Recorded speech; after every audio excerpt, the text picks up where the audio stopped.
ансамбль эшли, авылларга йөри, халык куанып каршы ала, халык шатлана алар килсә.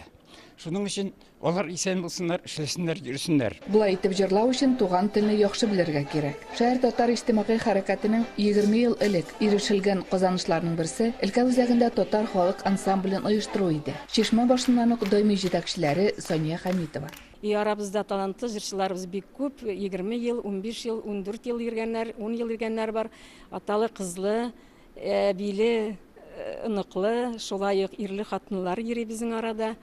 Бик теләп йөриләр. Алда көнебездә безнең планнарыбыз зур. Матур гына тагында эшләргә язсын. Җырларыбыз, әле җырлыйсы җырларыбыз бик күп.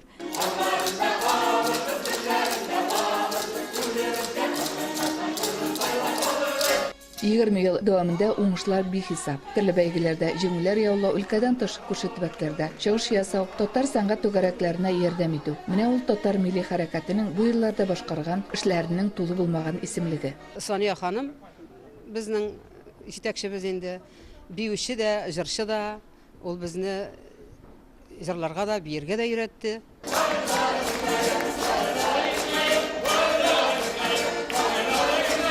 Соңгы елларда ансамбль эшмәкәрләр белән хезмәттәшлекне дә җайга салырга тырыша. 2015 елда алар ярдәме белән костюмнар тиктергәннәр. Оренбург өлкәсендә гаять масштаблы эшләрнең берсе бөтен Россия авыл сабан туенда катнаштылар. Барысы өчен дә хәвәскәр артистларга тамашачы рәхмәтле. Халык ансамбльләренең рольләре татар дөньясын, татар культурасын күтәрүдә бик зур. Аларга халык ничектер яратып йөри. Чөнки анда баянда уйныйлар, халыкчан.